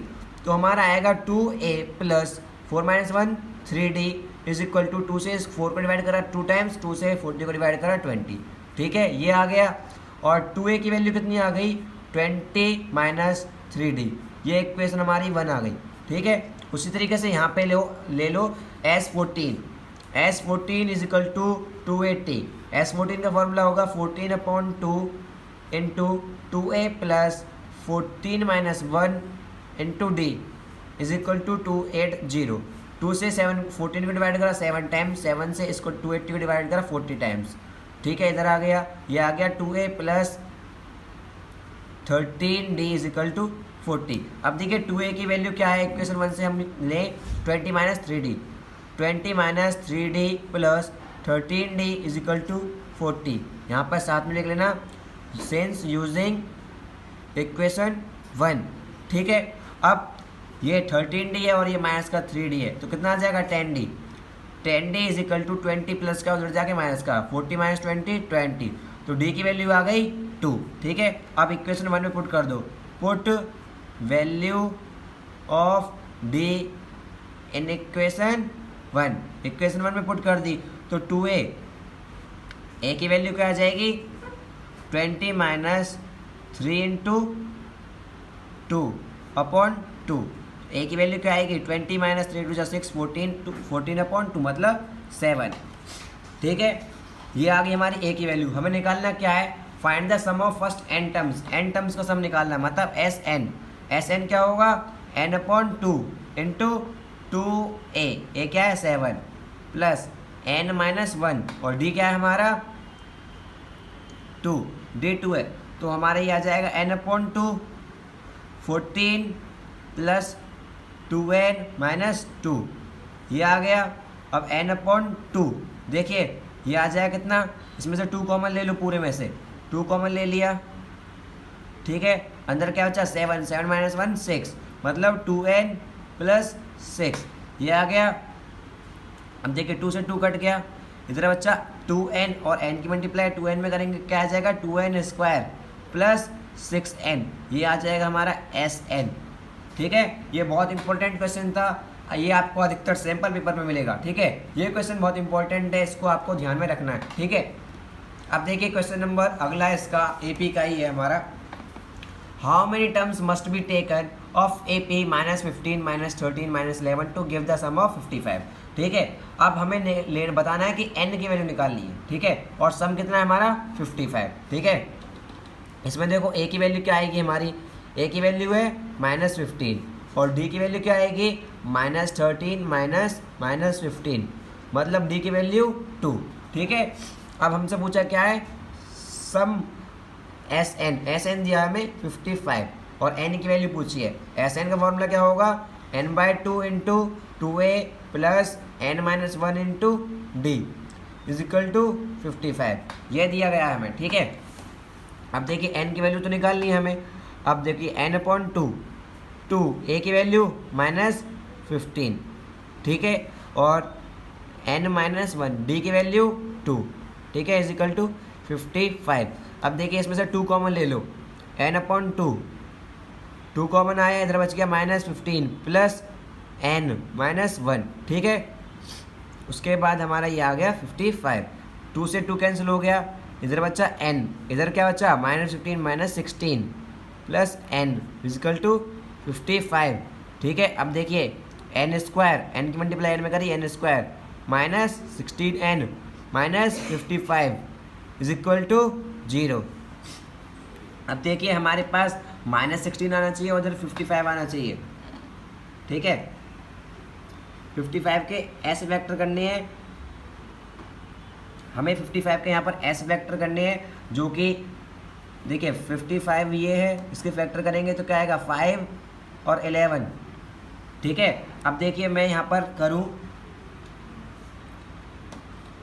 यहाँ पर क्वेश्चन में देख लीजिए -55 आएगा, यहाँ पर -55, ठीक है। अब देखिए ये प्लस का हो जाएगा, यहाँ पर n square -11n minus 5n, ठीक है। ये कितना आ जाएगा 16n प्लस 55 इक्वल टू 0, ठीक है। अब इसका हम करेंगे तो क्या इसमें से कॉमन क्या आएगा n, तो n माइनस 11, ठीक है। इधर से कॉमन क्या आएगा -5, तो n minus 11 equal to 0, n minus 5 और n माइनस 11 इक्वल टू 0, तो n माइनस 5 इक्वल टू 0 और एक बार n माइनस 11 इक्वल टू 0, तो n की वैल्यू क्या आई 5 और n की वैल्यू आई 11। अब देखिए यहाँ पर दोनों पॉजिटिव है, तो हमारे दोनों आंसर जो है ठीक है। लेकिन अब ऐसा क्यों हुआ कि हमारी इसमें 2 वैल्यू आई, ठीक है। इसमें 2 वैल्यू इसलिए आई जब हम 5 टर्म्स से 5 टर्म्स से आगे जाएंगे, मतलब नेक्स्ट 6 टर्म्स, उन नेक्स्ट 6 टर्म्स का सम कितना होगा 6,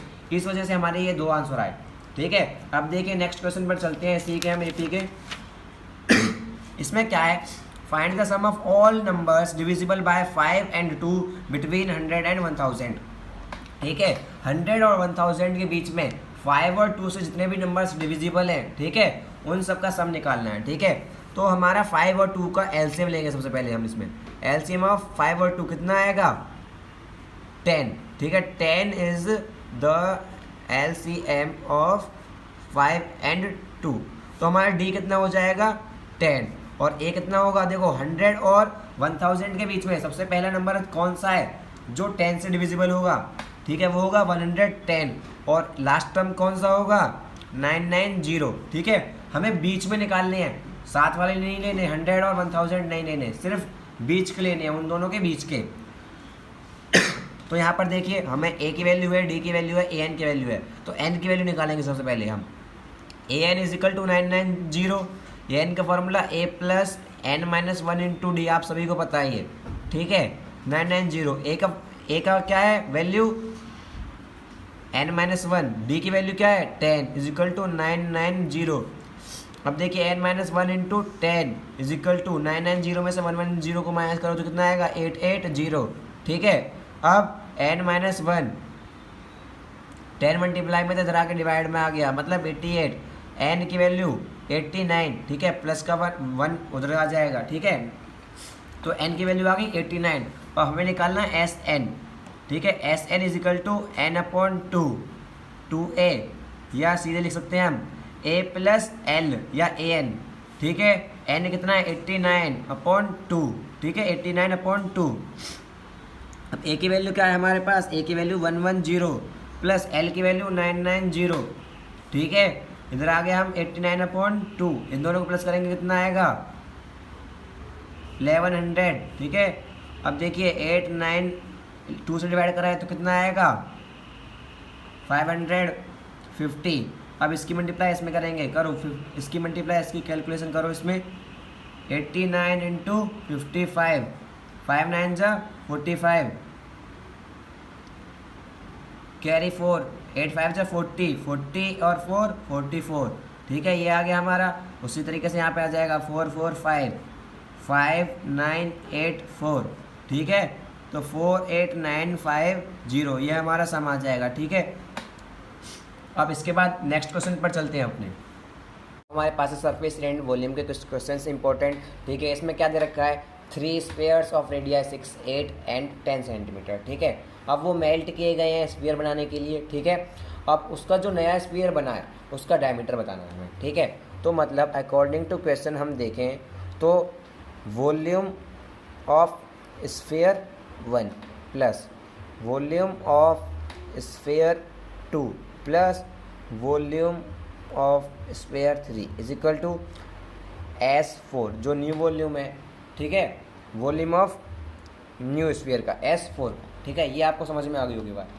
ठीक है, तो वॉल्यूम ऑफ स्फीयर क्या होता है 4/3 पाई r1 का क्यूब प्लस 4/3 पाई r2 का क्यूब प्लस 4/3 पाई r3 का cube is equal to 4/3 pi capital R का क्यूब।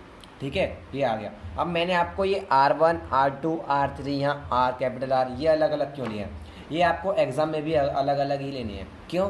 क्योंकि इन तीनों की वैल्यू अलग अलग है। 6 यहाँ पर 6 है, यहाँ पर 8 है, यहाँ पर 10 है और यहाँ पर और कुछ वैल्यू आएगी।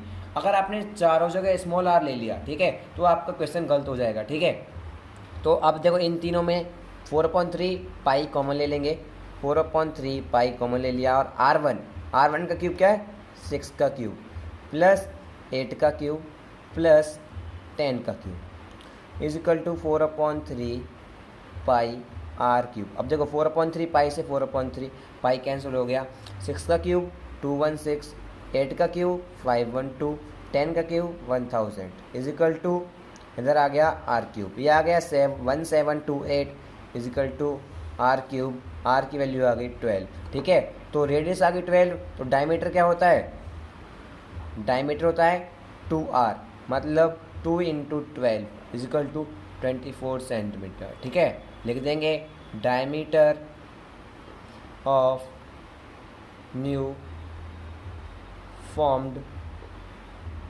Sphere is equal to 24 centimetre. ठीक है, इसमें आपको कैलकुलेशन में ध्यान रखना है जितना ज़्यादा आप काट सको, ठीक है, बिना मल्टीप्लाई किए, डिवाइड मतलब काट सको, डिवाइड कर सको, उतनी ज़्यादा आपको कैलकुलेशन इजी हो जाएगी। ठीक है, अब देखो इसका नेक्स्ट क्वेश्चन है आपका इंपॉर्टेंट क्वेश्चन है ये वाला, एनसीईआरटी में भी है ऐसा क्वेश्चन। ठीक है, a well 10 metre inside diameter is dug 14 metre deep, earth taken out of it is spread all around to a width of 5 metre to form an embankment, find the height of the embankment. ठीक है, अब देखो इस question को समझो। ये देखो जैसे इस वाली फिगर में देखेंगे कि ये यहाँ से देखेंगे कि ये एक कुआं था हमारे पास। ठीक है, इसमें से जो मिट्टी निकली, ठीक है, वो ये जो है ये वाला हमारा इस पर हमने डाल दी। ठीक है, ऊपर से देखेंगे हम इस वाले को तो ये, ठीक है, ये वाला एरिया जो एम्बैंकमेंट है उसका एरिया ये आएगा। देखो ये हमारा वेल था, ठीक है, उसकी रेडियस कितनी है 5, ठीक है, डायमीटर है 10 मीटर तो रेडियस कितनी है 5 और विड्थ कितनी है उसकी चारों तरफ कितना तक फैला गया है 5 मीटर्स तक। ठीक है, तो हम इसका आउटर रेडियस निकालें तो कितना आ जाएगा 5 + 5 10। ठीक है, तो ये ऊपर से देखेंगे शेप तो ऐसी बनेगी और वैसे एम्बैंकमेंट शेप ऐसी शेप होती है। ठीक है, आपने कुओं की तरफ देखा होगा जो दीवार सी बना देते हैं, ठीक है, वॉल बना देते हैं जिससे कि कोई उसमें गिरे ना या पानी निकालने के लिए इस तरीके से बना हुआ रहता है। ठीक है, तो इसी के ऊपर बना हुआ रहता है तो वो इसे कहते हैं एम्बैंकमेंट। ठीक है, तो इसमें क्या होगा कि अब हम इसे करेंगे तो इसमें क्या होगा, देखो वॉल्यूम पहले निकालेंगे, वॉल्यूम ऑफ वेल किस फॉर्म में सिलेंड्रिकल, तो क्या आएगा πr²h। ठीक है, ये आ गया हमारा, ठीक है, πr²h। अब वो जो वेल की जो मिट्टी निकली है वेल में से वो किसके इक्वल है, उससे बनाया जा रहा है एम्बैंकमेंट, मतलब जो वॉल्यूम में एम्बैंकमेंट का वो। ठीक है, वॉल्यूम ऑफ एम्बैंकमेंट वो क्या आएगा पाई। अब देखो रिंग बना है, ये किस तरफ से बना है, किस शेप में बना है रिंग, तो रिंग का एरिया क्या होता है r² - r² × h, इसका h ये वाला अलग h लेना है। ठीक है, आपको इसका r ये वाला r सेम है, ये वाला r मैंने अलग r ले लिया। ठीक है, अब देखो ये वाला वॉल्यूम अकॉर्डिंग टू क्वेश्चन ये वाला वॉल्यूम इस वाले वॉल्यूम के इक्वल है, इक्वल टू रख दो इन दोनों को, पाई r² - r² × h। पाई से पाई कैंसिल हो गया, इधर r की वैल्यू क्या है 5 × 5 और हाइट कितनी है 14 मीटर डीप 14।